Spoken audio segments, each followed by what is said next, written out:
Good evening. We're back with another episode of the Lord of the Rings LCG Progression Series. And tonight is a card review of the Dread Realm. So this is the next adventure pack after the Land of Shadow Lord of the Rings Saga box. The last one of the cycle. The Angmar Awakened cycle. So let's take a look. The hero for this pack is Arwen Undomiel. 9 threat, 3/1/2, 3 health, Spirit Hero. Discard a card from your hand to add 1 resource to a Noldor hero's resource pool or to Aragorn's resource pool. Limit once per round. Interesting, so we've got some resource generation out of the Spirit Sphere. Now typically, when you have a card that does a job that's off sphere, it is underperforming in some other area. It costs a lot of threat or its stats are bad. Arwen's stats are pretty good. For a spirit hero, you'd want 3 willpower at least, and she's got that. She even has 2 shields. 9 threat's pretty good. And she can generate resources, so I don't really see her being understated or overcosted or anything like that. In spite of the fact that she can generate resources out of the Spirit Sphere, this is a good card.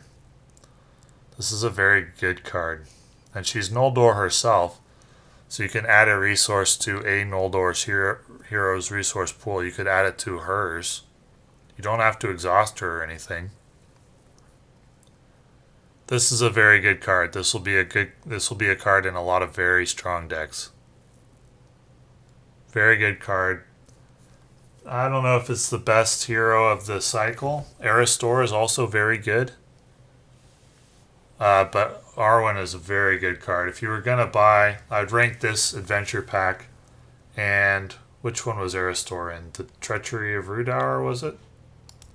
Yeah, I'd rank those two as the top 2 of the cycle for those cards. Amarthiel is a fun card from Karn Doom, but you can't match Arwen or Aristor, I don't think. Those are very, very strong cards and interesting cards with interesting strategies around them. So those are my top 2 adventure packs for this cycle. I like Arwen a lot. Looking forward to using this card. Very good card. Aethane, 4 cost, 2/2/1, 3 health. Rohan Warrior. After a Rohan ally is discarded from play by a card effect, ready Aethane. Well, he's very understated. Very, very understated. So we just had Arwen. Arwen's interesting for one other reason. We just had the last 2 releases of cards were Land of Shadow, which had Aristor, another card which featured some resource generation. Well, I put cost reduction in the same category as resource generation because they're functionally similar. And Aristor was a card that had cost reduction off sphere. Usually that would be in the leadership sphere, but he was a lore card, and he was not understated or over-threaded to compensate. So 2 in a row. That's very interesting. And those are good solo cards, so we're upgrading the power of the solo decks. Oh, sorry, Aristor, or I'm not talking about Aristor, I'm talking about Damrod. Damrod is the lore champion that has some cost reduction on traps. Those are nice upgrades for the solo player.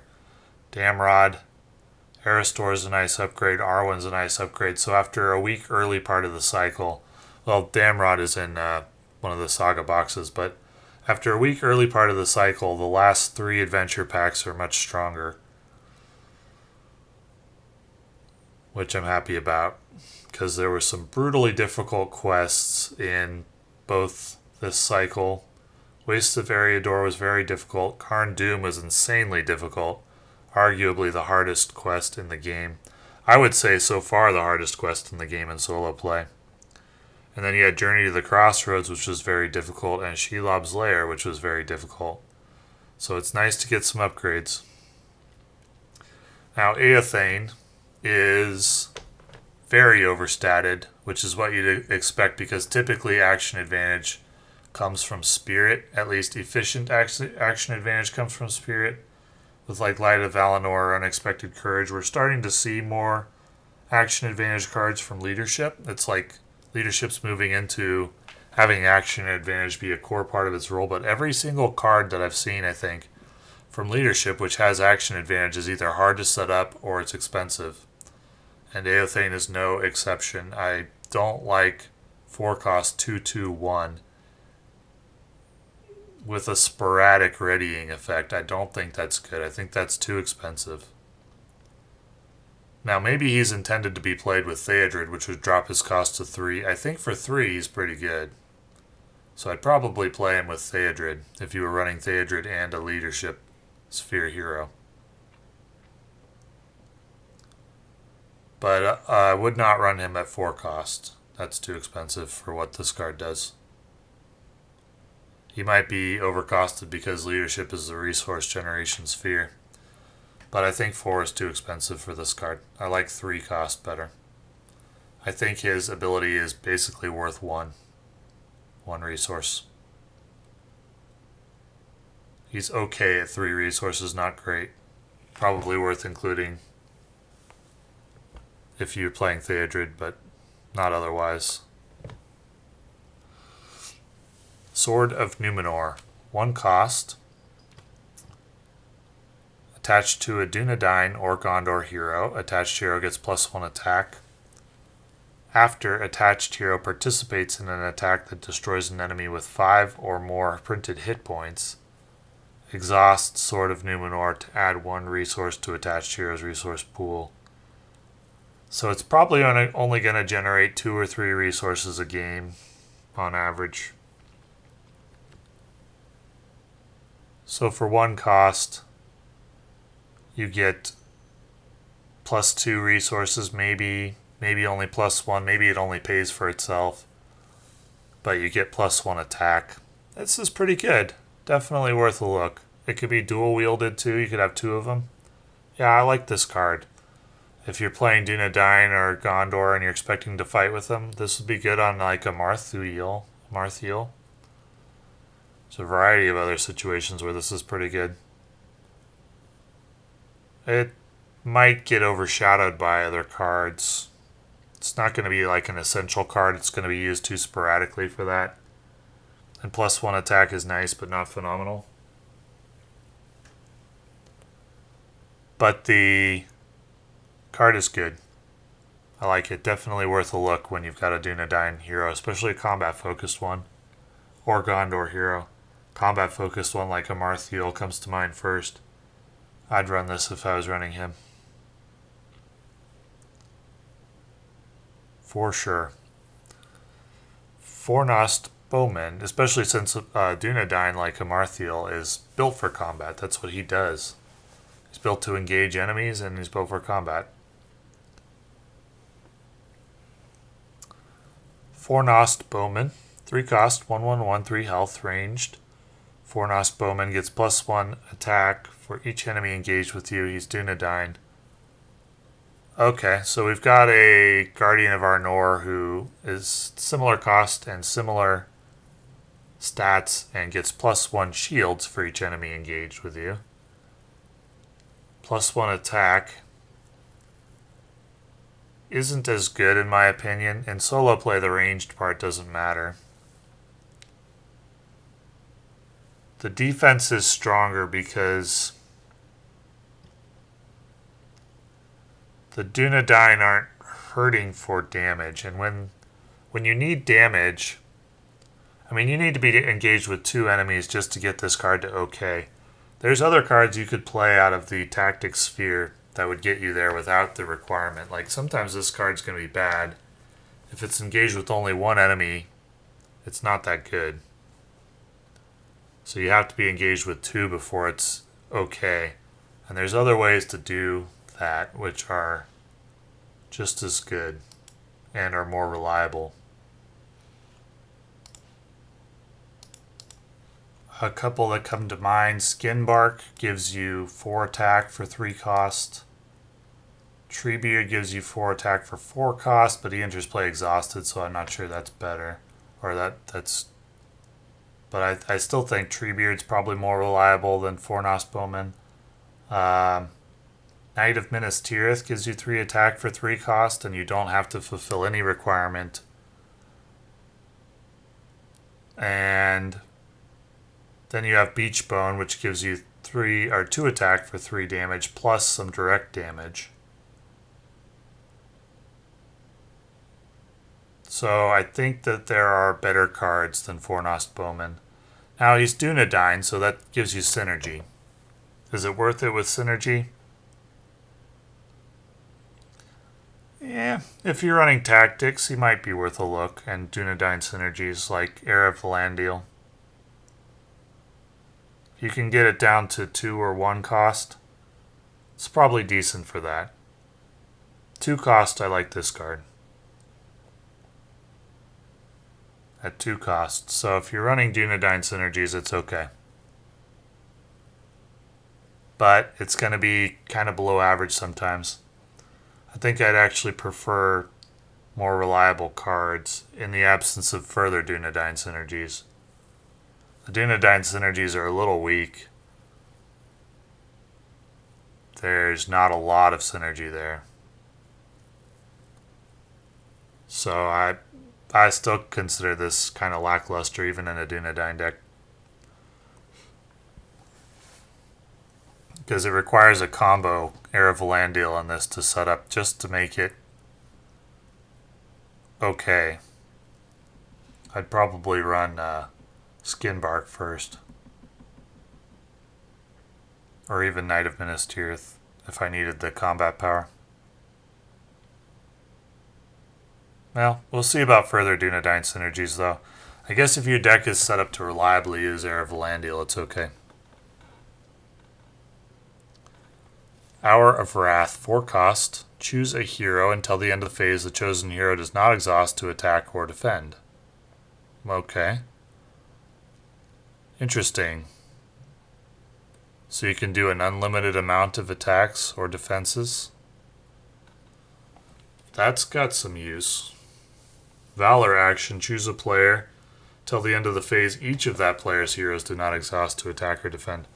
I like this card. If you're running tactics and you've got one of these like insane combat heavy quests, and you're running tactics and you expect with reasonable certainty that you could pay for this, or if you're running Gandalf even, yeah, I like this card. If I'm in a situation where I can pay for it, I think this is a good card in a combat focused quest. It's not going to do much for you if you don't need to have a turn where you attack multiple enemies or defend multiple enemies. But in that situation, I think this is a good card. I'll definitely keep it in mind. For a situation where it's a combat heavy quest and I can afford to pay for this. So far, this is a very good adventure pack. I like Arwen. I like Sword of Numenor a little. I like Hour of Wrath.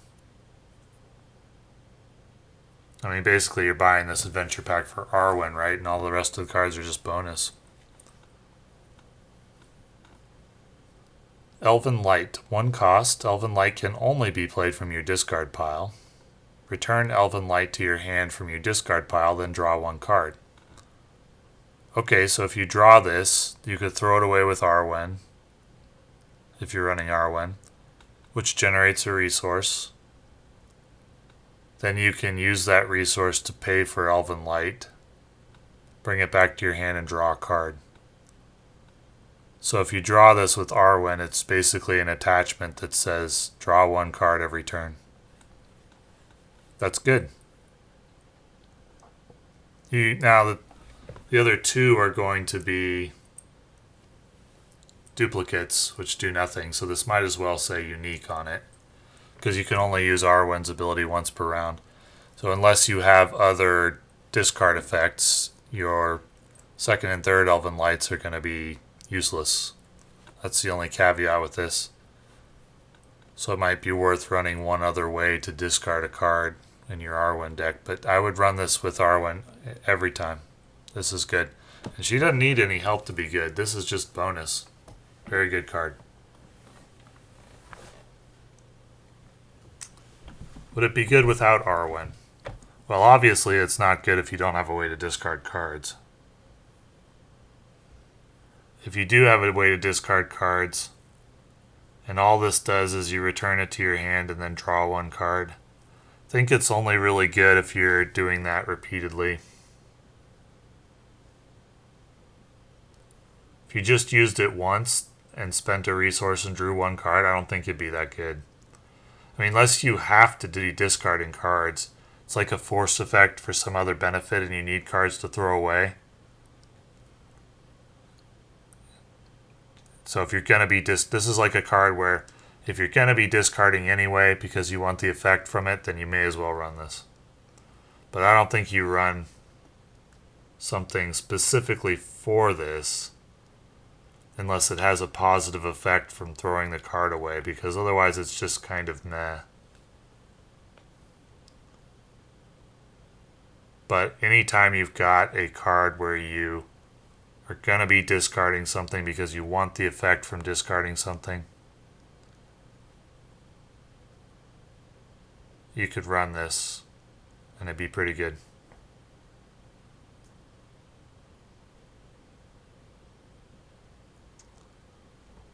Would you run this if you knew the encounter deck was going to force you to discard cards? Yeah, I think so. I think I'll amend my statement. Anytime you're discarding cards, you know you're going to be discarding cards, this is good. Because you return it to your hand to discard again. Anytime you know you're going to be discarding cards repeatedly, this is good. Return it to your hand to be discarded again and then draw a card. Yeah, I think this is a good card. But especially with Arwen. It's very good with Arwen. Tale of Tenuville. 1 cost, exhaust a Noldor character to ready a Dunedain character, or vice versa, until the end of the phase. Add the exhausted character's printed willpower to the other character's willpower, attack, and shields. Well, functionally you'll only get one of those unless you have action advantage, because you can only quest or attack or battle or defend in one turn. So you won't be able to take advantage of having all three, typically. So is this intended to, I guess the best use is for, like, if you used Arwen and ran Core Aragorn, or, Core set Aragorn, then you could use this to exhaust Arwen, use Aragorn's ability so he doesn't exhaust a quest. He'd quest for +3, and then battle for +3, or defend for +3. That's pretty good, but obviously you do need a Noldor and a Dunedain character to make this work, and some form of action advantage, so that's tough to set up, unless you're built for it. If you're built for it, if you're already running Aragorn and Arwen, I'd run this. Would I run them specifically to run this? I think the effect is good, not phenomenal. I'd probably throw it in there if I happen to be in a situation where I'd use it, but I'm not sure I'd set up the situation specifically to use it, although it is very thematic to run those two heroes together. Well, I guess in the books they didn't go adventuring together. So, thematic depends on the quest. But it's kind of cool to run them together.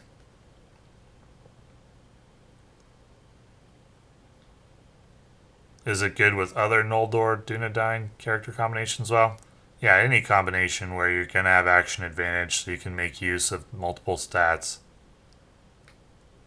It'll have a use. Not phenomenal, but it'll have a use. But I think you almost need it built into the card to use this reliably.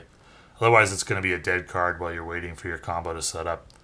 And the only situation where it's built into the card is Arwen and Core Aragorn, so I think that's its best usage. Galadrim Healer, 2 cost, 1/01. It's a Sylvan Healer. After Galadrim Healer enters play, choose a player. Heal 1 damage from each hero controlled by that player. It's okay. It's definitely playable in a Sylvan deck. Outside of a Sylvan deck, it's just kind of meh. I don't like healing cards in general. I don't think this specifically works with Treebeard that well, or specifically works with any one thing that well. I'd run it in a Sylvan deck if I was running a lore hero or access to the lore sphere. Other than that, I think I probably would overlook this card most of the time. Probably even forget that it exists. It's just kind of meh.